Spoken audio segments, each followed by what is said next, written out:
belakang gas atlatin. Saya nak jadikan background. Dia bilang, ibu, kau kira kapok bunga?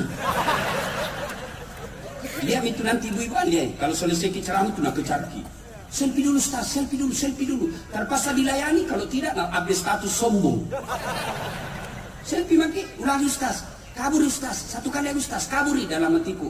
Biar kau ulang 10 kali, namun kamu yang kabur.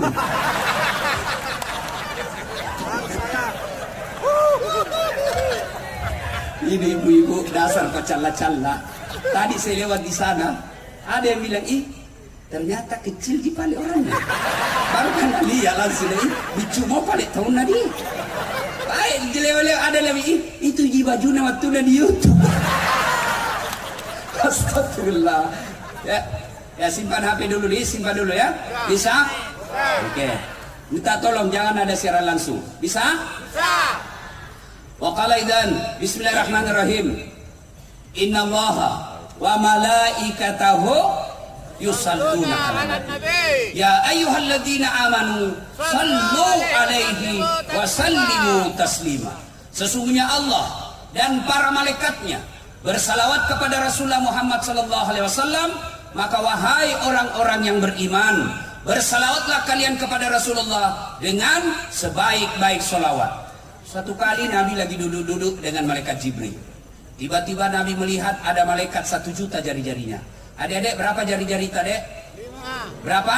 10. Cacat itu. Adakah kita tuh? 20 bos. Ini malaikat 1 juta jari-jarinya Pak. Nabi kagum dan bertanya kepada Jibril, ya Jibril, siapa itu? Banyak betul jari-jarinya. Ni gaya roh, malaikat aga ya roh. Jibril menjawab, ya Muhammad, itu malaikat yang Allah tugaskan mencatat air ketika hujan di dunia. Nabi datangi malaikat itu. Wahai malaikat, apa kau mampu mencatat air ketika hujan? Ya, ku catat yang jatuh di gunung, ku catat yang jatuh di darat, ku catat yang jatuh di laut. Semua aku catat ya Muhammad. Tak setetes pun yang tidak aku catat. Kira-kira ada orang Rapang mampu catat air hujan? Biar banyak uangnya harus dimasak, tidak bisa nak catat. Tapi ini malaikat, dia bisa catat ini air yang hujan. Lalu malaikat ini berkata, aku catat semua. Ya Muhammad, ada satu yang tidak bisa aku catat.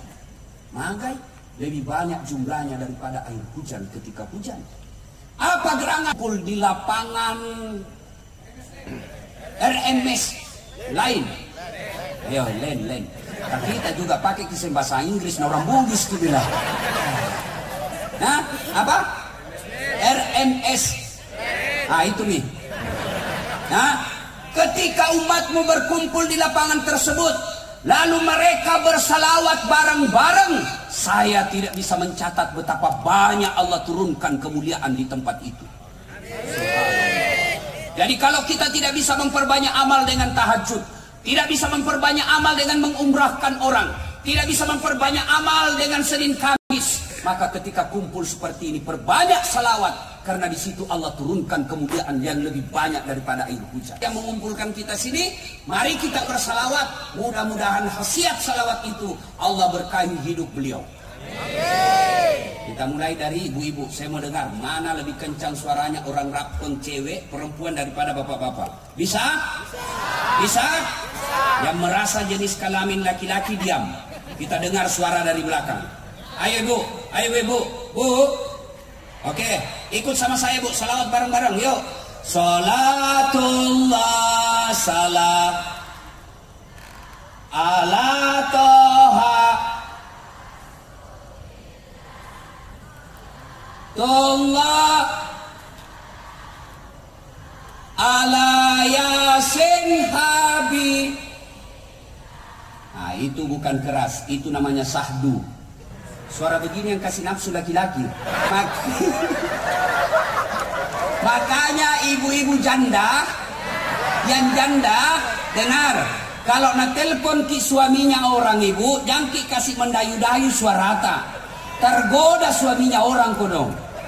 Assalamualaikum ibu. Waalaikumsalam. Alhamdulillah. Di mana ki ibu? Di rumah aja pak. Lagi ngapain? Baring-baring. Nak kena ko joli.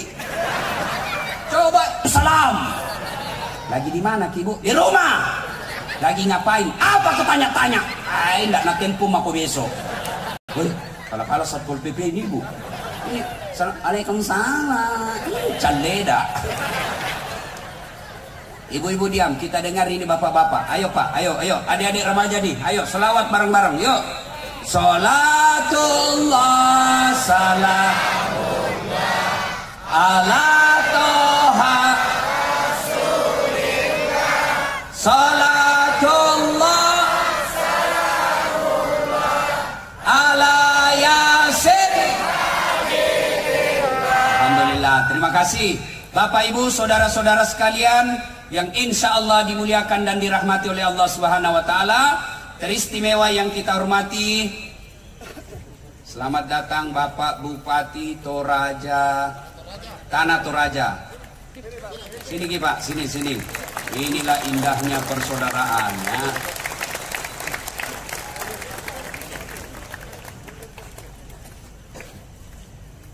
ya.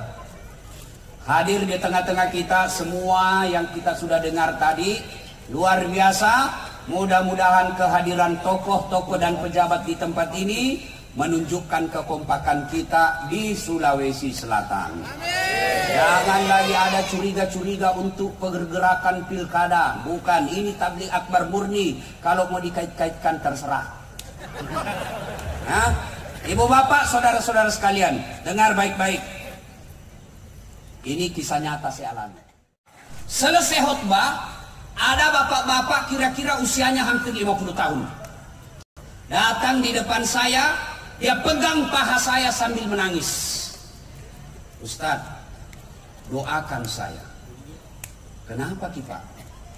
Saya bangkrut Ustadz. 4 tahun saya merantau dari Sulawesi Selatan. Saya bisnis alat-alat berat di sini di Sulawesi, di Tanah Bumbu ini. 4 tahun saya sukses. 2 bulan terakhir ini Ustadz saya bangkrut. Saya mau pulang kampung, malu merantau pulang bawa utang. Saya mau tinggal di sini, dikejar-kejar saya sama yang punya uang. Doakan saya Ustadz. Saya bilang baik. Sebelum saya doakan, woi, jangan mau lihat ke sana kampungan ini. Mobil lagi itu, depan cetong. Masa mobil gitu bos, ini kok lihat Nggak nakal-nakal aja itu sedikit. Ini juga ini MC tadi pancing-pancing saya, jaga kok. Hati-hati, baru 1 istriku itu masih ada 3 kuota. Hati-hati kok pancing-pancing saya ini, saya komunitas pecinta poligami. Terancam ibu-ibu di belakang. Nah, saya bilang sama ini bapak yang curhat. Bapak mau baik kembali usaha? Mau Ustaz. Begini, lakukan. Saya tanya Ki dulu, jujur dia jangan Ki bohong. Bagaimana sholat Kak selama ini? Wah itu dia Ustaz. Waktu nak saya, dia pernah lagi telepon saya, Ustaz, saya akan beli kapal penangkap ikan yang besar sekali. Subhanallah. Lunas utang-utangku Ustaz. Kembali saya sukses sekarang. Padahal baru 2 minggu. Saya tanya, apa Bapak lakukan? Ustaz, setelah kita ketemu, langsung saya pulang Ustaz.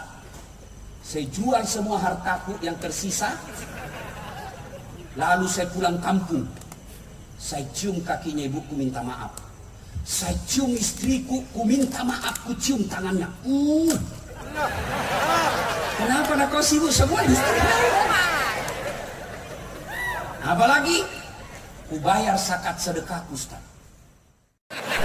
Ayo, adik-adik sekalian, apa masalahmu dulu waktu kuliah? Mau kau sarjana? Sudah sarjana selesai masalahmu, mau kau jadi pegawai? Sudah pegawai selesai masalahmu, potong kepala bagian. Sudah kepala bagian, mau kepala dinas. Sudah kepala dinas, mau sekda. Sudah sekda, mau bupati. Sudah bupati, mau 2 periode. Sudah 2 periode, masih jadi gubernur. Itu tidak jadi dilarang dalam agama. Tidak dilarang, lakukan aja semua itu. Ustaz, Bapak kira bukan masalah itu Ustaz? Banyak masalah itu Ustaz Pak. Ngatur jadwal, sudah ditentukan tiba-tiba RMS menelpon, mengancam. Susah ini Pak diterima. Nah, iko bawan na Ustaz pahami. Kung kato pole pura ni mapasa baleho dek mu pole. Iko manitlah Ustaz. Saya bilang, kenapa Bapak pasang baleho na buri pakai ACC? Bapak pakai nama intimidasi Pak. Luar biasa. Kadang-kala kita ditipu. Ustaz, pergi ceramah Ustaz. Iya, karena saya tidak pakai manajer Pak. Saya tidak mau nanti dibilang kayak artis saja. Iya, di mana? Ini Ustaz. Dari bandara ke situ, bagaimana caranya? Ustaz, dari bandara ke pelabuhan dulu. 1,5 jam Ustaz. Biasa. Terus naik speedboat lagi Ustaz. Paling lama 2 jam. Bukan speedboat, kami ini tuh katingki sama speedboat. Kalau speedboat, kalau katingki, toko. Kadang dalam hatiku, nanti ibu sih Kak. Sudah 2 jam kulihat jamku, belum sampai. 3 jam, belum sampai.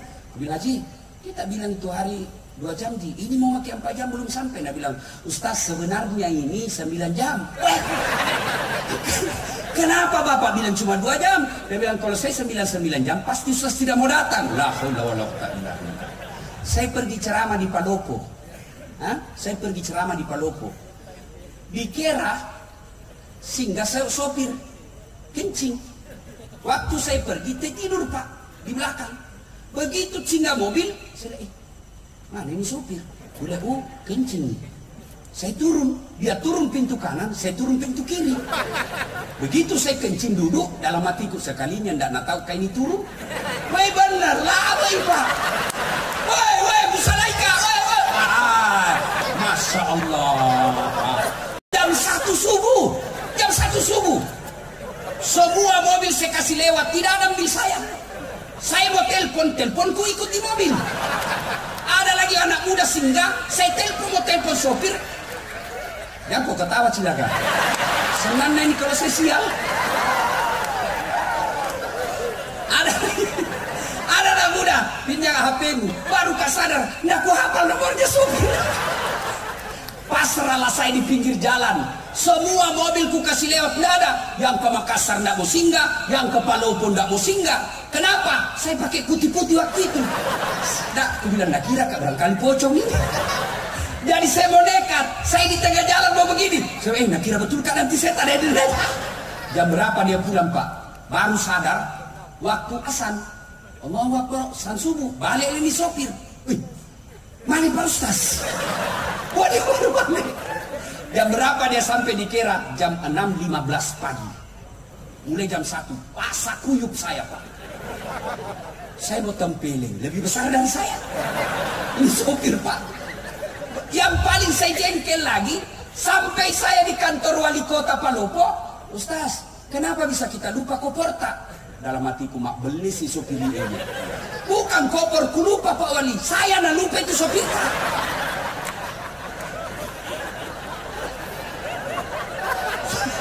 Sudahlah saya ceramah. Selesai ceramah, mau pulang. Itu lagi sopir datang. Aku bilang, Pak Wali, saya maafkan ini sopir, tapi jengkel kalian mukanya. Sudah ada saya sajang ini bawa Kak. Tapi apa hikmahnya? Honorku ditambah. Tuan capek bos. Makanya waman yusri yusra. Bersama dengan kesusahan pasti ada kemudahan di dalamnya. Tidak ada orang tidak ada masalahnya. Semua orang punya masalah. Bohong kalau ada orang tidak ada masalahnya. Coba, semua kita punya masalah. Orang mati saja ada masalahnya. Mati Pak, apa masalahnya? Mau dikubur. Bayangkan kalau dikubur, tidak dikubur Pak, tidak ada orang mau datang di desa itu. Semua orang punya masalah. Maka ketika ada masalah, yang pertama solusinya, pada jengi sempajammu bos. Cerita mati kau bisa sukses kalau kau tidak sholat. Saya kasih contoh. Pak RMS waktu bupati ada ajudannya sampai sekarang. Coba kalau Pak RMS panggil ajudan. Ajudan, biar itu ajudan lagi makan kuaci, sanggarak pelah. Ajudan langsung lompat, siap puang. Perintah. Kira-kira berani Pak ajudannya RFS. Ajudan! Tunggu dulu Pak. Bilang aku diinjak lehermu. Coba Pak. Itu manusia. Begitu takutnya kita sama manusia. Tapi begitu Allah panggil kita. Hayya 'alas shalah. Wih, sini kok sembahyang. Tapi apa kita jawab? Tunggu. Tidak cukup situ, Allah panggil kita lagi. Hayya 'alal falah. Das'ad, sini kok, saya kasih kok kemenangan. Bapak tahu artinya hayya 'alal falah? Sini saya kasih kok kemenangan. Jadi bapak-bapak yang mau menang pilkada, jawab itu azan. Jangan pergi kasih uang orang 300.000. Nggak laku itu Pak. Masyarakat sekarang pintar nih Pak. Nah bilang ambil uangnya, tolak maksudnya. Kau itu semua cilaka. Kau larang orang korupsi tapi kau siap menerima serangan fajar. Kemana itu Pak Guru salah. Ayo, Bapak kalau mau menang, panggilan azan, datang kalau Bapak seorang muslim. Coba lihat itu kalau anggota DPR rajin ke masjid. Biar enggak kampanye, menang Pak. Orang tahu orang baik. Tapi kalau mau pakai dipilih baru datang di masjid. Nah bilang pencitraan. Gaspol atau rem-rem? Gaspol atau rem-rem? Dengar Pak Rusdia, mereka yang bilang. Saya hanya menyampaikan aspirasi. Pak, ayo. Ada masalah saudaraku, datang kau beribadah kepada Allah. Kecil buat Allah kasih kau jadi anggota DPR. Kecil. Kecil buat Allah kasih kau bupati. Kecil buat Allah. Apa susahnya Allah? Orang hidup dia bisa kasih mati. Lihat kekuatan Allah di balik kasus corona. RREC ngomong tidak bisa. Negara paling kuat. Serang apapun negara kami paling siap sekarang. Baru corona dikasih. Dah. Diharap mana negara bos? Kecil buat Allah. Maka kalau kau mau jadi anggota DPR, jangan kau cari muka sama manusia. Jangan cari muka sama wali kota, capek. Cepat. Dongo. Ya, ada PNS di sini. Jangan mau kau cari muka sama bupatimu bos. Hah? Percaya, perbaiki sholatmu bos. Saya sudah sholat Ustaz. Betul Bapak sholat, tapi tidak ikhlas. Ayalah sholat, asar lagi. Barusan duhur, kok tidak ikhlas. Saya sholat Ustaz, betul kau sholat, tapi kau main-main. Allahu Akbar. Bismillahirrahmanirrahim. Iyyaka na'budu wa iyyaka nasta'in. Ihdinas siratal mustaqim. Siapa ajar kau sholat makoti polo? Kau ketawa karena kau begitu cilaka. Nah, Allahu Akbar.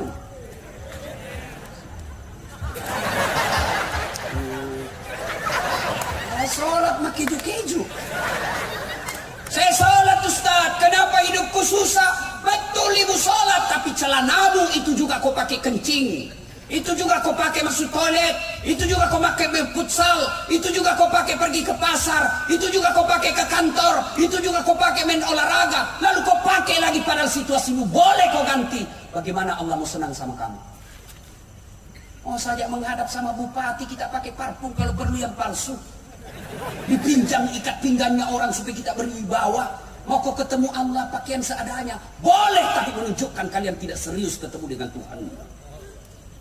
Ada ibu-ibu tanya, Ustaz, boleh orang nggak pakai BH orang sholat? Boleh sah, tapi masa tega ketemu Allah nggak pakai BH? Hah? Apa ketemu saja bupati tidak pakai BH, apa enak? Iya Pak Bupati. Nah rempok kok benena, kurang ajar ini. Sholat tidak pakai celana dalam. Bapak-bapak, Ustaz, boleh orang sholat tidak pakai celana? Bagaimana itu perasaan tak kalau bukan? Ibu, ini urusan laki-laki. Salatullah salamullah ala toha rasulillah.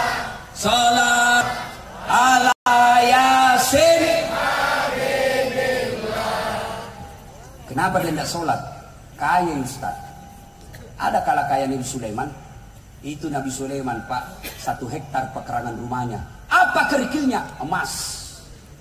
Paling orang kalau rapeng dulu Pak, kalau dia kaya giginya dia kasih emas. Gak ada orang kasih emas kerikil rumahnya. Sulaiman alaihissalam kerikil rumahnya emas. Kenapa dia tidak sholat? Selebriti Ustaz, cakep, cantik, terkenal. Ada kala gagah Nabi Yusuf. Allah ciptakan kegagahan di dunia 1100. Khusus Nabi Yusuf 64% Allah kasih. 64%. 34% berapa? 36% Allah kasih siapa? Hah? Siapa? Nabi Muhammad, Nabi Adam, Nabi Claudia Sintabella, Nisa Sabya, Rusdi Masud, Das Atlati. Berapa mami didapat bos? Bagaimana bisa dibayangkan bagaimana gagahnya Nabi Yusuf? Sehingga ketika Yusuf alaihissalam, ibu-ibu dikasih pisau, suruh iris-iris bawang. Ibu-ibu, iris ke bawang. Yusuf alaihissalam masuk. Masuk Nabi Yusuf, lewat di depan ibu-ibu yang iris bawang. Dia tidak sadar, dia iris tangannya karena dia gagahnya Nabi Yusuf. Tangannya dia iris. Kita lewat, jangankan tangan, bau sakulu. Yusuf cakap tetap beribadah kepada Allah. Kenapa sih dia tidak sholat? Bupati Ustaz, tinggi pangkatnya, wali kota, anggota DPRI. Ada yang kalah pangkatnya Rasulullah Muhammad SAW. Beliau adalah penghulu para nabi. Beliau adalah panglima perang saat itu. Beliau adalah presiden kalau sekarang ini. Bukan cuma membawahi Madinah, tapi beberapa berdua taklukan Islam pada saat itu. Beliau tetap sujud beribadah kepada Allah. Tapi kenapa dia tidak sholat itu adek? Sakit Ustaz. Ada kala sakit Nabi Ayub alaihissalam. Ayub alaihissalam seluruh anggota tubuhnya dimakan oleh ulat. Melenting-lenting ulat dari pipinya, dari pahanya, hati dan lidahnya saja tidak dimakan oleh ulat. Tapi beliau tetap sujud beribadah kepada Allah. Coba. Tidak ada alasan Pak. Kalau orang gagah, Rusdi Masud, anggota DPR, bupati, tidak sholat, orang masih bilang, ya banyak uangnya, banyak kapalnya, kaya, terkenal, tinggi pangkatnya, bupati dia, bebas rumahnya, banyak mobilnya, ya wajar. Bah, sudahlah, paling tidak dunia dia sudah dapat. Nah, runtuh ini nona. Kita pengangguran, nggak ada kerja, rumah kontrak-kontrak, nggak terkenal, muka jelek, bau kalepa. Kau nggak sholat lagi, ke laut kau jadi tude dongok. Yang ketawa serius orang ini. Satu, ada masalah, perbaiki sholat. Kenapa itu paling tetangga aku Ustaz? Hari Jumat saja dia sembahyang. Itu pun paling terlambat datang, paling cepat pulang. Assalamualaikum, lompat nih.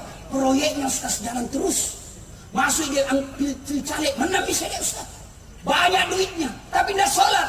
Betul itu yang kita lihat. Tapi apa yang Bapak tidak tahu? Istrinya selingkuh. Apa yang Bapak tidak tahu? Anaknya 3. 1 pengedar, 1 pengisap, 1 kawin lari di bawah bandar. Apa yang Bapak tidak tahu? Dia di rumahnya, di kantor dia hebat. Semua orang takut sama dia. Siapa? Hebat dulu. Di kantor, di jalan dia hebat. Sampai di rumahnya Hello Kitty.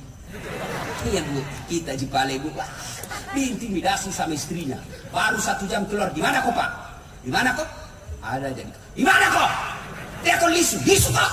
Tajam di Pale Bu, tajam aja macam kutu. banyak duitnya, tinggi pangkatnya, tapi takut sama istrinya. Ayo Pak, tidak ada guna. Banyak duitnya Ustaz, tapi apa yang Bapak tidak tahu? Dilarang makan nasi. Duit 7 miliar dilarang makan nasi. Saya pernah pergi ceramah ke Itali. Tahu Itali? Tahu? Tahu? Hah?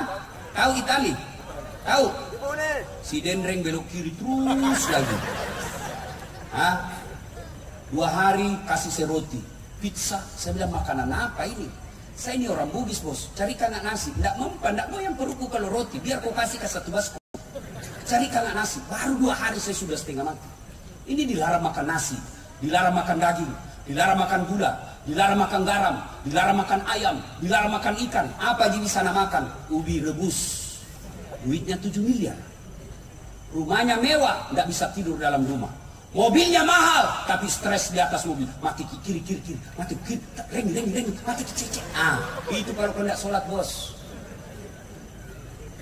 Maka saudaraku, adik-adik, Pak, Bu, Bapak tidak usah cemas kalau anaknya sarjana pengangguran.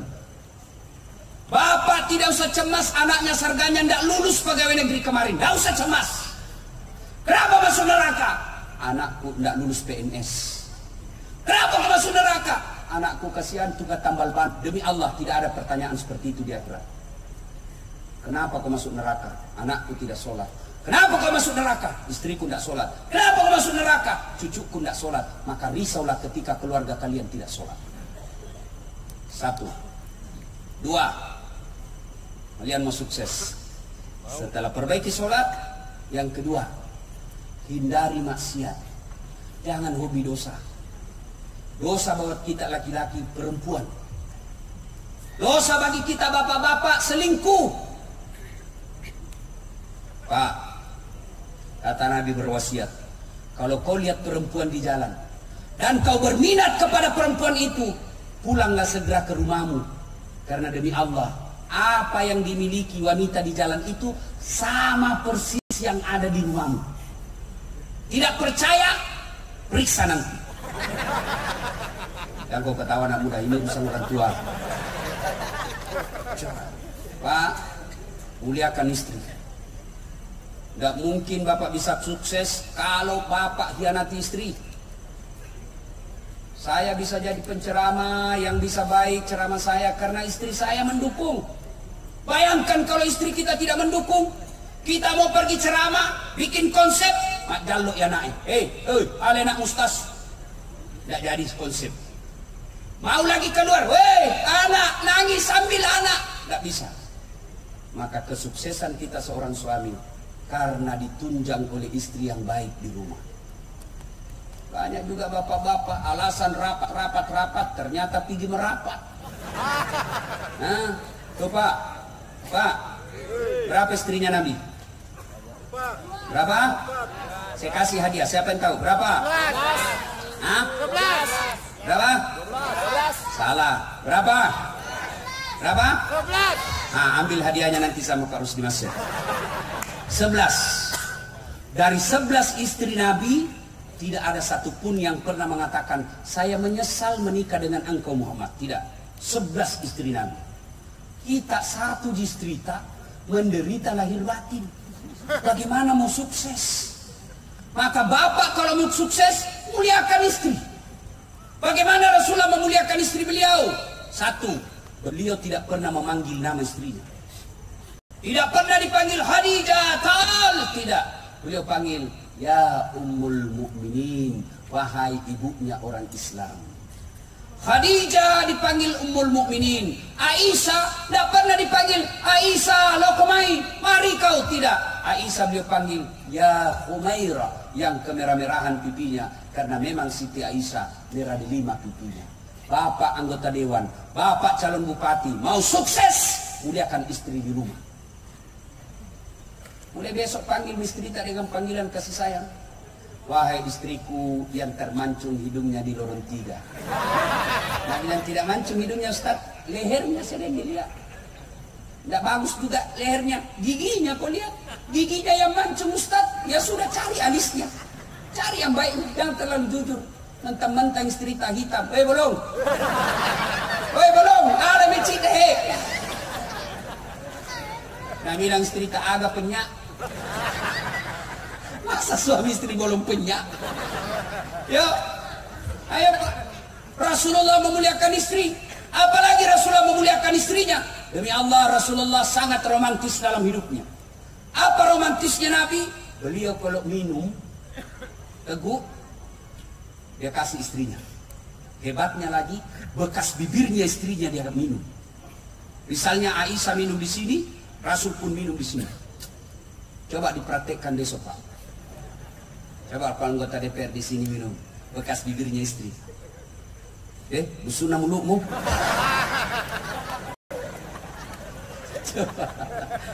Rasulullah Sallallahu Alaihi Wasallam kebiasaan beliau setiap mau keluar rumah dia cium istrinya sebagai sedekah. Coba mulai diamalkan besok Pak.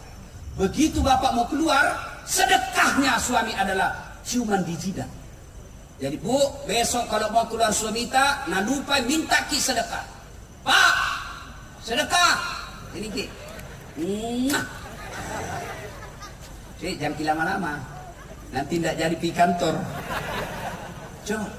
Rasulullah manusia yang sangat memuliakan istri sehingga beliau sukses. Maka politisi, anggota dewan, orang kaya, pegawai, apapun profesi kita, mulai besok muliakan istri. Cuma kita juga Ibu, jantung kisah wenang-wenang sama suami.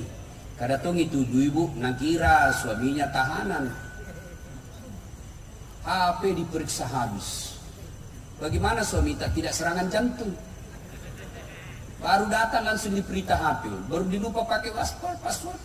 Dilupa hapus WhatsApp. Pasti nih mati.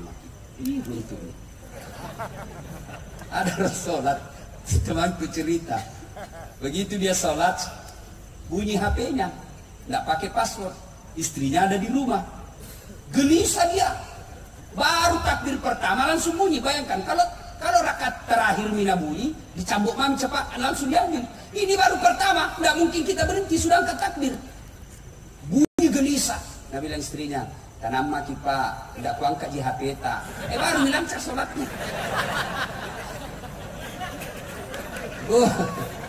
Ada tuh gitu ibu-ibu paranoid. Mana tahu semua HP ta. Bagaimana kau tidak dibohongi? Pak, Bu, ada 3 bohong yang boleh. Dengar ini bapak-bapak anggota dewan. 3 bohong yang boleh Pak. 1, bohongnya seseorang untuk mendamaikan orang yang bermusuhan. Boleh. Misalnya saya musuhan sama B, bapak datang ke B, salamnya Dasat, padahal saya tidak pernah. Lalu bapak datang lagi ke salamnya si B, Dasat, padahal tidak pernah. Itu bohong seperti itu boleh mendamaikan orang bermusuhan. Yang kedua, bohongnya seseorang untuk melindungi jiwa orang baik. Saya dikejar sama pemabuk, sembunyi kak di rumah tak, ditanya mana Dasat, saya tidak tahu. Malah bapak berdosa kalau jujur waktu itu. Kejar, mana Dasat? Cepat kau ada di dalam. Berdosa Pak. Yang ketiga, bohongnya seorang suami untuk membahagiakan istrinya. Boleh. Contohnya. Dasar Pak Bali. Capek ya. Begini contohnya. Bapak beli ulang tahun seperti Pak RMS ulang tahun. Ibu Titi beli baju. Baju ini tidak disuka warnanya. Datang. Selamat ulang tahun ke-47. Bagaimana ini baju? Nah bilang Pak RMS, bagus sekali ini baju. Tidak ada samanya di Sulawesi. Padahal jelek. Malah Pak RMS bohong kalau jujur waktu itu. Selamat ulang tahun Deng, ini hadiah baju untuk kita. Beli mimatoi. Apa warnanya ini? Tidak tahu warna. Berdosa bapak menyakiti hati istri. Maka bapak kalau mau bohong, bohong seperti itu. Bagaimana masakan sayang? Dia bilang, tidak ada kalainya di sidra. Tidak ada samanya ini. Padahal mah pejek. Boleh bapak bohong seperti itu. Lain itu tidak boleh. Bagaimana kalau punya istri 2 Ustaz dirahasiakan? Berat ini pertanyaan. Dia bilang saja begini. saya tidak tahu ada istrimu. Baru pada ada istrimu saya tahu sekarang. Dia makin begini. Sayang, ku sayang kau jadi kurahasiakan. Saya tidak mau sakiti perasaanmu. Jadi kurahasiakan. Nah Allah takdirkan hari ini kau tahu. Mau media apa? Ini takdir burukmu. Kau harus percaya qada dan qadar. Mau kau marah tempeleng mak. Tapi percayalah sayangku, engkau tetap menjadi ratu dalam istana hatiku. Baru ambil berlian, kasih pegang, baru peluk, bawa ke tempat tidur, berhenti marah. Coba perhati Pak. Kalau barani gitu. Ya Bapak, saudara-saudara sekalian, Ibu mau sukses juga suami, dukung suami. Bagaimana caranya? Nah ibu-ibu, jangan makin berkeliaran di jalan. Pergi suami tak sosialisasi, kita bantu dengan apa? Pagi-pagi sholat duha, jam 8 sholat duha. Selesai sholat duha, WhatsApp suami tak, Pak, jangan menghalalkan segala cara dalam pilkada ini. Allah sudah takdirkan siapa yang akan menang. Yang Allah nilai hanya kegiatan dan usaha tak. Tidak ada yang sia-sia di sisi Allah. Kalau kita datang bersilaturahmi, sosialisasi itu pahala silaturahmi namanya. Jangan makin cemas, sudah Allah tentukan. Saya doakan kita yang terbaik buat kita Pak. Salam sayang selalu dari istri tak di rumah. Senangnya perasaan. Saya kalau naik SMS kak begitu mamanya cek. Langsung kak kasih lihat sama temanku di warung kopi. Beneku bos. Enak perasaan. Pernah kita SMS begitu istri tak Pak? Pernah? Paling SMS jangan kau lupa singgah beli telur. Yang ketiga, kalau mau sukses, kata Nabi yang saya kasih ini rahasianya.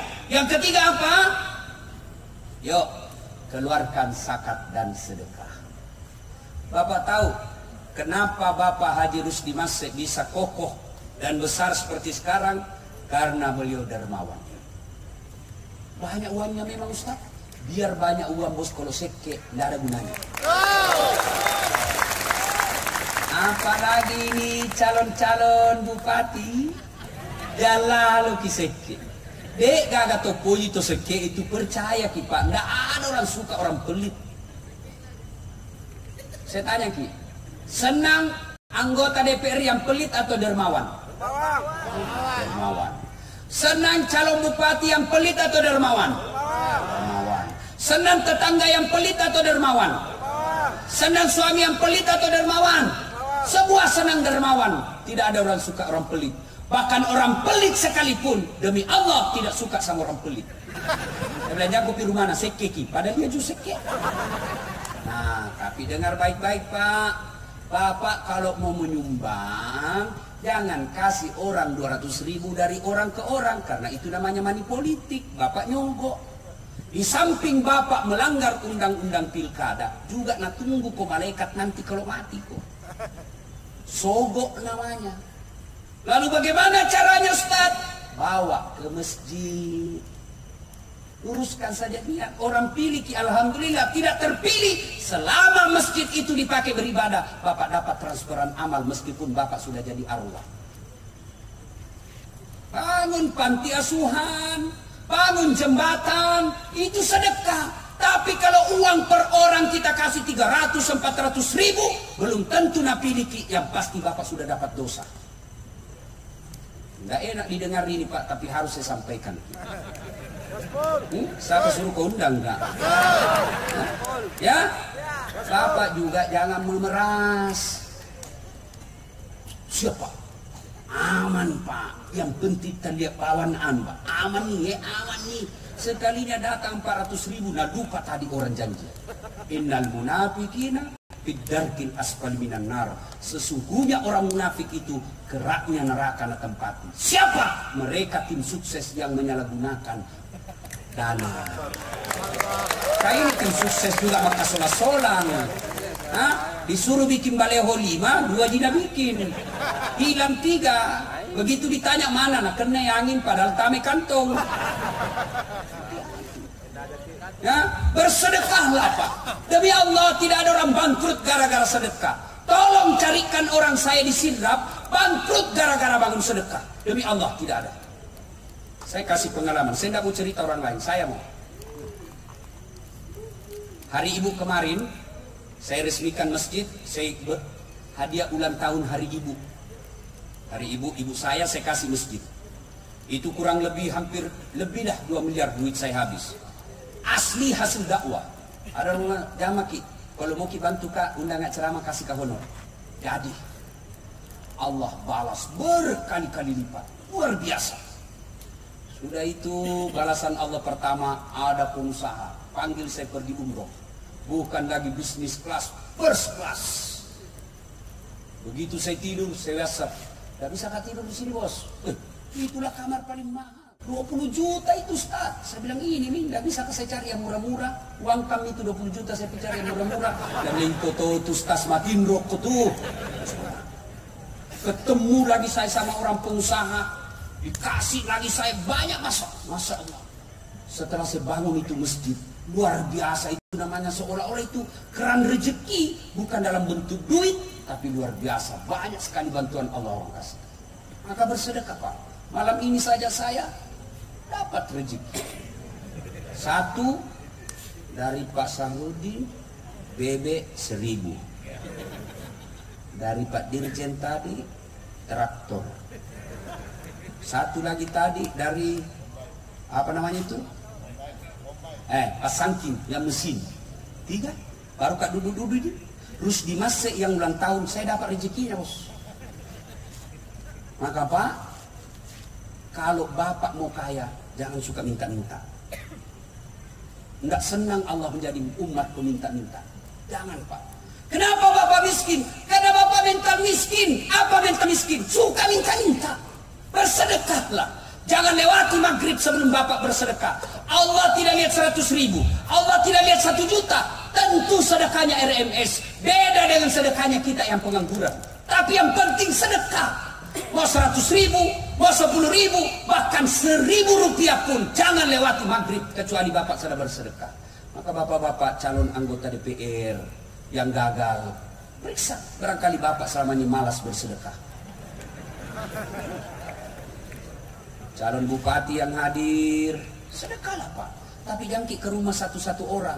Bangunkan masjid. Kalau Bapak non muslim, bikinkan rumah ibadah umat Bapak. Insya Allah Allah kasih. Lalu kalau tidak menang, sangka baik, sangka baik. Saya sama Pak Rani Ramdan Pramanto pernah ikut pilkada, ada di sini 2014 di Makassar. Kalau Ustaz tidak, cuma beliau lebih banyak suaranya dari saya. Saya tidak kalah Pak, sangka baik.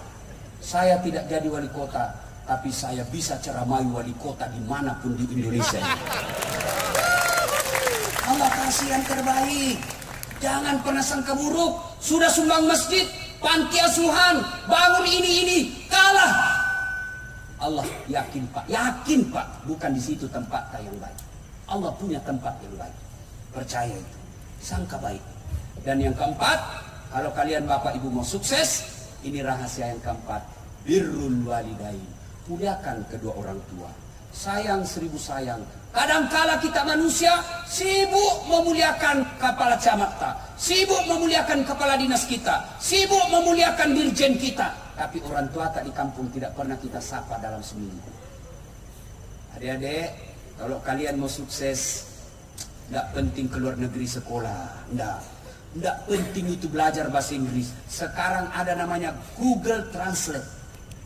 Biar tidak tahu bahasa Inggris aman. Saya pergi ceramah ke Roma, saya tidak tahu bahasa Italia. Tapi begitu saya nyasar, saya cari rumah orang muslim yang halal restorannya, saya tulis, saya ambil HP ku, lalu saya ambil Google Translate, lalu saya bilang, tunjukkan rumah makan halal muslim. Keluar bahasa Italinya.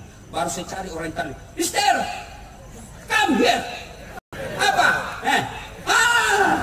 Selesai. Ayo, jangan ketawa, saya serius ini bos. Apa yang tidak ada di HP sekarang? Kursus bahasa Inggris, tapi orang tuamu kau hina. Hina kau di hadapan Allah. Anggota DPR 4 periode, bupati 2 periode, tapi kau tidak tahu muliakan orang tuamu, kalian hina di hadapan Allah kelak. Tidak ada gunamu di hadapan Allah. Mau sukses Pak, Nih, kalau masih hidup orang tua tak, itu yang lebih utama. Gimana prakteknya Ustaz? Jangan pernah ngambil keputusan sebelum curhat dan minta pendapat orang tua. Orang tua aku tamatkan SD Ustaz. Saya ini mau dokter Ustaz. Ngapain saya curhat sama orang tua saya? Untuk apa saya minta pendapatnya? Kita bukan minta akal pikirannya, tapi yang kita ridha Allah yang kita harap. Memang Bapak insinyur, memang Bapak dokter, memang Bapak master manajemen. Orang tua kita tamatan SD, ilmunya tidak ada bandingnya kepada ilmu kita. Tapi apa yang kita cari? Barakakna pungallahu ta'ala. Oh pungallah ta'ala barakaki jama-jama tak. Kecil terpilih 2 kali. Muliakan orang tua. Imma yablughanna indakal kibra ahaduhuma au kilahuma fala taqul lahumā uff wala tanharhumā wa qul lahumā qawlan karīmā. Kata Allah. Jadi bagaimana prakteknya Ustaz? Saya ingat waktu saya masuk pilkada, kan begitu PKS lamar saya bilang tunggu dulu Pak, saya belum iakan, saya pergi dulu ke ibuku di kampung. Datanglah saya jam 1 dini hari, karena besok pendaftaran terakhir. Saya datang, saya jelaskan, Mak, nan lekat toy mencaji pejabat, karena enggak aku bilang wali kota, enggak mengerti. Pejabat, apa kata ibu saya? Ada nak, nanti ke kutu polisi. Karena yang ada di benak mama saya, pejabat ini banyak ditangkap. Saya yakinkanlah begini, sudah. Apa dia bilang saya? Iko mau pale nak, tapi dek na lemuk nyawaku, dek nama pacin nyawaku kumukigawi. Itu jawaban ibu saya. Saya yakin itulah penyebabnya saya. Tidak, suara saya tidak memenuhi syarat untuk menang. Bapak-bapak mau menang Pak. Jamaki kiri kanan cari restu ini. Datang saja muliakan orang tua. Sudah dapat kantong partai aman, muliakan orang tua. Adik-adik mau ke sukses, muliakan orang tuamu. Tapi sayang seribu sayang anak-anak kita sekarang lebih hormati pacarnya daripada bapaknya. Hah? Kalau bapaknya kasih tahu, apa kita Pak ini tamatang SD, agak tahu iseng. Sekalinya cowoknya terserah jika kita mami. Nah ibu bapak saudara-saudara sekalian, pilih 4 resep. Sholat ditunaikan dengan sebaik-baiknya. Hindari maksiat, muliakan istri atau suami. Bayar zakat sedekah, dan yang keempat, muliakan orang tua. Apabila keempat hal ini kita lakukan, maka Allah janji, maqaman mahmuda, saya angkat derajatnya. Derajat di dunia, insya Allah derajat di akhirat kelak. Inilah tausiah kita, mudah-mudahan ada manfaat. Sebelum saya akhiri, Bapak Ibu coba lihat saya ceramah selama ini, baik yang langsung maupun di YouTube atau WhatsApp. Saya tidak pernah pakai serban seperti ini, tidak pernah, baru malam ini. Kenapa? Karena serban ini saya akan hadiahkan kepada orang yang ulang tahun hari ini. Mohon berkenan Pak RMS untuk ada di samping saya akan memberikan Bapak hadiah. Bedanya hadiah dengan sedekah. Kalau sedekah dari orang kaya, kalau Pak RMS kasih saya namanya sedekah. Kalau saya kasih Pak RMS namanya hadiah. Ini ada makna filosofinya Pak serban. Orang Arab, ini serban kan orang Arab punya tradisi. Rasulullah memakainya. Apa hikmahnya? Apa dibalik serban ini bagi Rasulullah waktu itu? Pertama, di Arab itu kadangkala panas sekali, kadangkala dingin sekali. Saya berharap Pak RMS menjadi pelindungnya masyarakat Sulawesi Selatan. Ini serban. Yang kedua, serban ini dipakai, tidak ada orang pakai serban Pak mau pergi membiliar. Mau kita mana Pak RMS? Karaoke. Salah tempat. Saya berharap Bapak mulai dengan serban ini, Bapak selalu mengajak orang kepada kebaikan-kebaikan. Serban adalah simbol ketika kita mau memperbaiki diri, ketika kita ingin beribadah kepada Allah. Inilah serban. Yang ketiga, serban ini menutupi aurat kita ketika keadaan tertentu. Maka angkat harkat dan martabatnya orang Sulawesi di parlemennya Bapak. Ini serban. Mudah-mudahan serban ini simbol dengan apa yang saya sampaikan tadi. Tapi kalau bisa Pak, barusan ada yang perintah Pak Ernest. Bukan perintah bilang sombere, orang bule bilang familiar, kita orang Bugis bilang apas kasijian. Baik beliau ya. Mudah-mudahan serban ini Pak tidak berapa harganya tapi ada simbol di dalamnya. Tapi selamat ulang tahun, panjang umur, sehat walafiat, makin sayang sama Ibu Titi. Alhamdulillah. Terima kasih, mudah-mudahan ada manfaat. Kalau ada yang masih mau menonton ceramah saya, silakan nonton Tabligh Akbar Damai Indonesia TV One. Alhamdulillah Ramadan ini nanti ada 5 TV yang akan mengontrak saya. Jadi di Ramadan ini muka kami berkeliaran di televisi. Nah, yang kedua caranya gampang. Gimana caranya Ustadz? Ambil HP, buka YouTube, tulis nama saya Dasat Latif, keluarlah ceramah saya yang ribuan. Jangan lupa kasih tanda begini, like and share. Jangan kasih begini ya. Kalau kau kasih begini, nah cari kau malaikat nanti kalau mati. Kenapa ada cara kasih begini? Kalau anda suka jangan kau nonton. Nggak enak aku kasih begini cara mata. Memangnya lagu dangdut. Panjang cepat habis kota, maka saya sediakan namanya Chelsea, ceramah singkat 1 menit. Apa namanya Ustaz? Follow saya di Instagram. Dasat Latif 1212. Dasat Latif 1212. Sudah ku follow Ustaz, sudah ku tidak mau putar ceramahmu. Apa masalahnya Ustaz? Aku yakin tidak ada kuotamu. Nah, terima kasih, mudah-mudahan ada manfaat. Lebih dan kurangnya mohon dimaafkan. Non wal kalami misrun. Billahi fi sabilil haq. Assalamualaikum warahmatullahi wabarakatuh. Baik, kita berikan aplaus yang meriah untuk guru kita Dr. Haji Dasat Latif, SOS, SAG, MSc, PhD, yang telah memberikan tausiah kepada kita semua. Paling tidak ada 4 res